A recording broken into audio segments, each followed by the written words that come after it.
చాలా కాలం క్రితం తిరుమల కొండల సమీపంలో ఒక చిన్న గ్రామంలో కురువన్న అనే పేద కుమ్మరి ఉండేవాడు.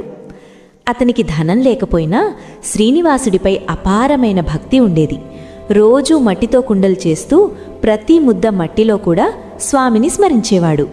తన చిన్న కుటీరంలో కూర్చొని మట్టితో తులసి దళాలు, పువ్వులు చేసి మనసులోనే స్వామికి సమర్పిస్తున్నట్లు భావించేవాడు. అదే సమయంలో రాజుగారు ప్రతిరోజు ఆలయానికి వెళ్లి స్వామివారికి బంగారు పూలతో పూజ చేసేవారు.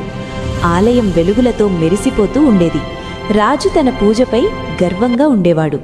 ఒకరోజు గర్భగుడిలోకి వెళ్లి చూసేసరికి తాను సమర్పించిన బంగారు పూల మధ్యలో మట్టితో చేసిన తులసి దళాలు కనిపించాయి. రాజు ఆశ్చర్యపోయాడు. తన పూజలో ఏదైనా తప్పు జరిగిందా అని కలవరపడ్డాడు.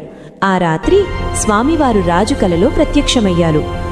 రాజా, నీవు భక్తితోనే పూజ చేస్తున్నావు, కాని కురువన్న అనే నా భక్తుడు తన చిన్న కుటీరంలో మట్టితో పూలు చేసి నిర్మలమైన హృదయంతో నన్ను ఆరాధిస్తున్నాడు.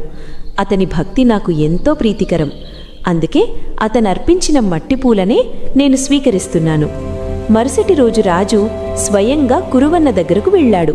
కురువన్న తన పనిలో మునిగిపోయి తన్మయత్వంతో స్వామిని ధ్యానిస్తూ మట్టిపూలను సమర్పిస్తున్నట్లు భావిస్తున్నాడు.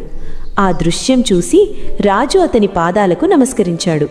అప్పుడే అతనికి తెలిసింది, దేవుడు బంగారాన్ని కాదు, భక్తి నిర్మలత్వాన్ని స్వీకరిస్తాడని.